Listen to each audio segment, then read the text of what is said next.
Hoy que es Santa Cecilia tenemos que falar un poquito de esta querida santa, que es a padroeira da música. Y como también hay buenos músicos acá, es bueno que falemos algo de ella.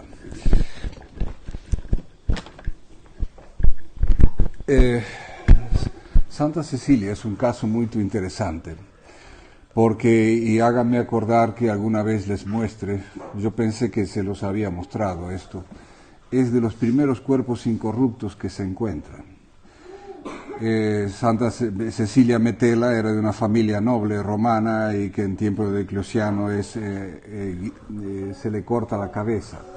Y cuentan que el carrasco, cuando le va a cortar la cabeza, no sé si por tremor o lo que fuese, no le termina de cortar la cabeza. Entonces ella ficó en agonía y murió en agonía con las manos en esta postura, indicando que había un Dios y tres personas distintas. Y es precioso ver esto, y es importante lembrar esta cosa. ¿Por qué? Porque no tenemos el mismo Dios con judíos y musulmanes, como dice el tijol amarelo, el catecismo ese supuestamente de la Iglesia Católica. Nosotros tenemos un Dios que es uno y trino. Y los judíos, la Trinidad, nada que ver. Los judíos abominan de Jesucristo. Los judíos fueron los deicidas. Los musulmanes no tienen nada que ver con la Santísima Trinidad. Y ahora, ¿por qué nos vienen a decir que tenemos el mismo Dios con los judíos y musulmanes? Absurdo. Entonces, ese testimonio de fe que Santa Cecilia da a últimos de su vida es una cosa magnífica. Y lo interesante es que cuando descubren el cuerpo de Santa Cecilia, fue allá por los años siglo XVI, 1500, se estaba a construir la fachada de la Basílica de San Pedro. Y el arquitecto Maderno, que fue el arquitecto que diseñó la fachada, cuentan que cuando descubren el cuerpo incorrupto de la santa, lo invitan para que haga una imagen en mármol copiando lo que él veía, el cuerpo incorrupto. Entonces, no sé si tal vez habrán visto estampas de Cecilia Metela recostada con las manos así, y eso es en razón de que el arquitecto, que era también escultor, esculpió la imagen en mármol, que no le habrá llevado, en fin, yo supongo que le habrá llevado un par de meses esculpir la imagen, oleando el cuerpo incorrupto. Es un caso un poco especial, o sea, de hacer una escultura oleando el cuerpo incorrupto de la santa que murió en el siglo III. Esto está ocurriendo en el siglo XVI, en 1500. Entonces, actualmente en Roma lo que se ve, hay una basílica, una iglesia, dedicada a Santa Cecilia, y donde se ve la escultura que hizo el arquitecto Maderno, y debajo de la escultura está el cuerpo incorrupto de la santa ainda. Bien, dos cositas de la música, aunque para la música yo casi invitaría a mis amigos músicos que están aquí, pero bueno, quería decir lo siguiente. Lémbrense que la inteligencia capta las formas. La inteligencia se conforma a las cosas. Por ejemplo, cuando mis sentidos me muestran que esto es un atril, cada vez que yo veo un atril digo esto es un atril, si acá ponen otro igual, yo digo esto es un atril, se parece a este atril. La inteligencia va tomando esta cosa. La inteligencia es como que rechaza lo informe. Las cosas se determinan por la forma. Esto es un atril, eso es un banco, eso es un altar. Entonces, la forma es la que me está determinando cada cosa. Y esa forma se repite, por ejemplo, también en el arte, por supuesto. ¿Cómo distinguimos, por ejemplo, un cuadro de Velázquez de un cuadro de Van Gogh? Por las formas. En los trazos de las pinceladas, etcétera, podemos distinguir y hacemos un juicio en razón de las formas que vemos. En la música sucede algo igual. Cuando la música es boa, tiene forma. ¿Cómo forma? Sí. ¿Y qué es lo que está determinando la forma en la música? La melodía. Si ustedes escuchan una canción y la pueden memorizar y retener la melodía, tal vez no los detalles, pero el grosso, es porque la música es forma, tiene forma.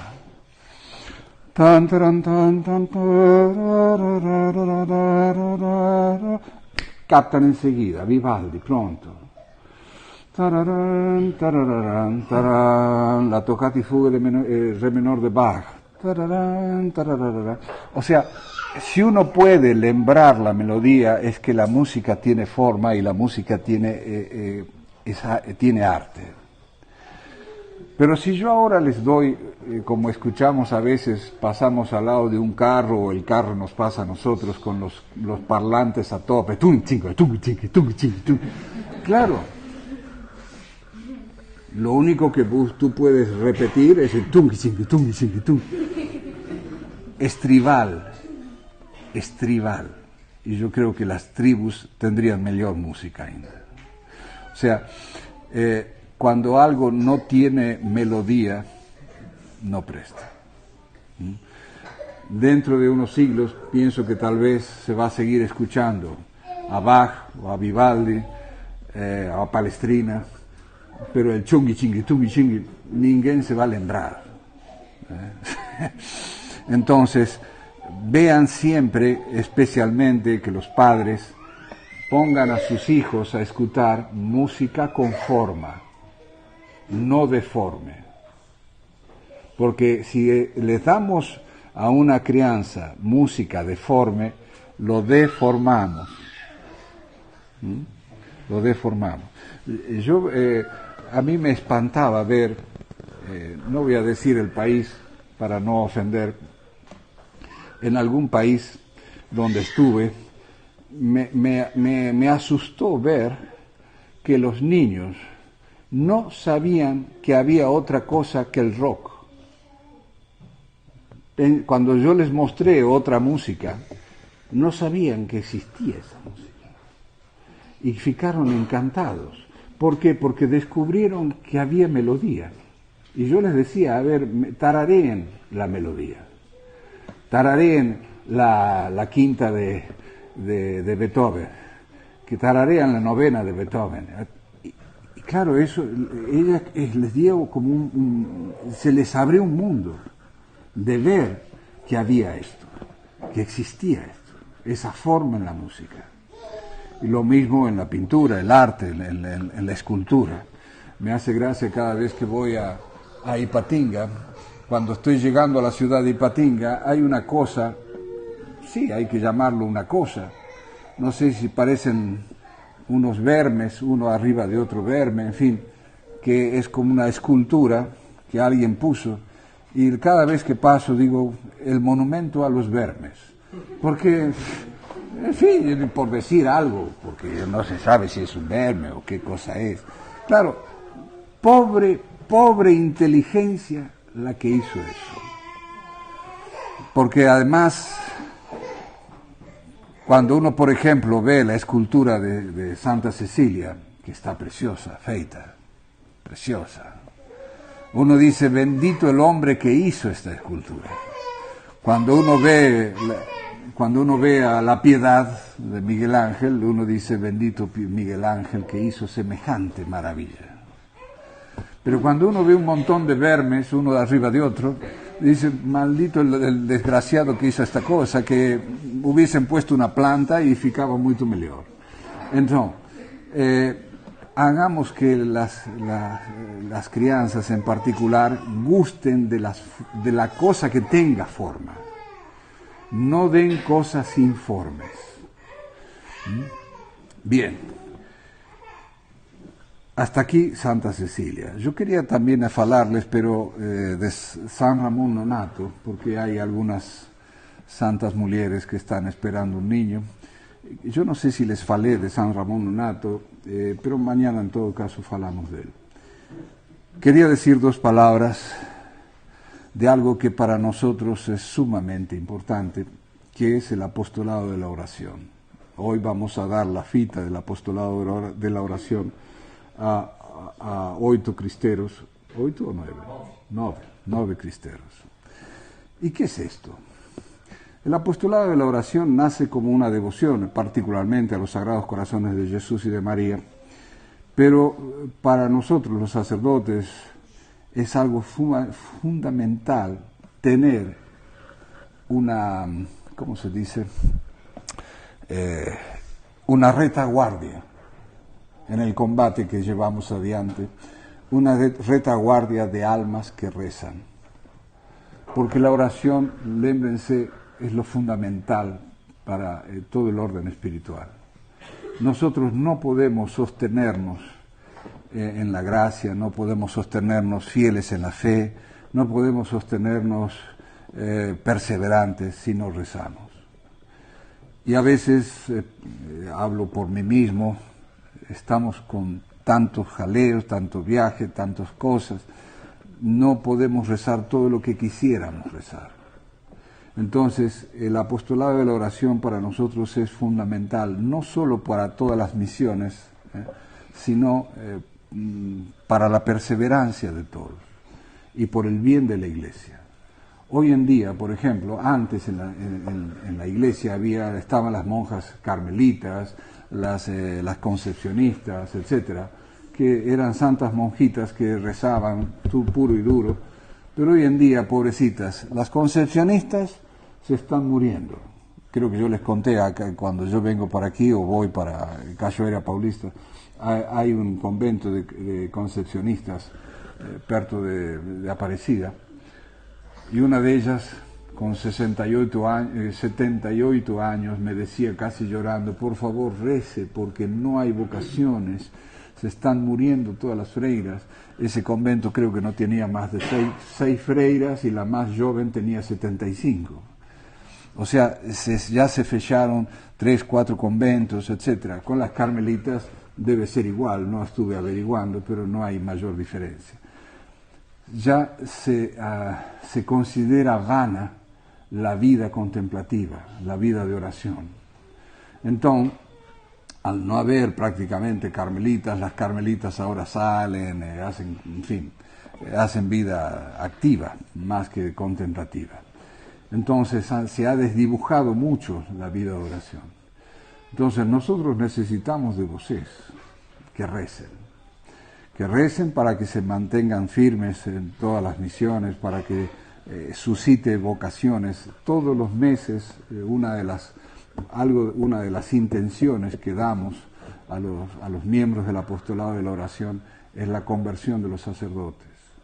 Gracias a Dios, algunos estamos viendo que se están volviendo a la tradición, deo gracias, pero necesitamos muchos más. Y necesitamos de familias católicas, firmes. Necesitamos de familias que formen bien a sus hijos, como futuros buenos cristeros. Entonces, me parece felicísimo este facto de poder dar a 9 cristeros la fita del apostolado de oración. Lo que deben hacer es muy simple, rezar sus tercios, sus devociones al Sagrado Corazón, al Corazón Inmaculado, usar la fita cada vez que vengan a la Santa Misa, etc. Después los demás detalles los podrán ver con los libros del apostolado de la oración, están escritos. Entonces, creo que es el Padre Pío que decía que la oración es como la respiración del alma. Mucho insisto en que las misiones se rece para que se difunda la santa tradición. Y yo les quiero decir también esto porque a mí, como sacerdote, me sorprende mucho a veces encontrar gente que se convierte, gente que viene a la misa, que llega a la misa y que nadie, en fin, nadie hizo nada o aparentemente para atraerlos. Y como Dios de una u otra manera fue moviendo las cosas para que esa persona llegue a la santa tradición, vuelva a los sacramentos, etcétera, etcétera, se convierta del protestantismo, por ejemplo. Hay casos bonitos, muy bonitos. Y uno dice, ¿quién rezó por estas almas? Si hay poca gente que ya reza. Entonces, yo les echo el mérito al apostolado de la oración. Porque yo sé que ellos rezan, que son fieles, que una vez al mes se hace oración durante 24 horas rezando el rosario, haciendo turnos, etc. Entonces los invito a los que no son del apostolado de la oración, sí, no es pecado no ser, pero si lo pueden ser, mejor. Que los Sagrados Corazones de Jesús y María les compense y les dé todas las gracias que tienen prometidos para a los que son miembros del apostolado de la oración, entre ellos la perseverancia final. Que nos dé la gracia a todos de perseverar en la fe y un día encontrarnos en un céu. Ave María Purísima.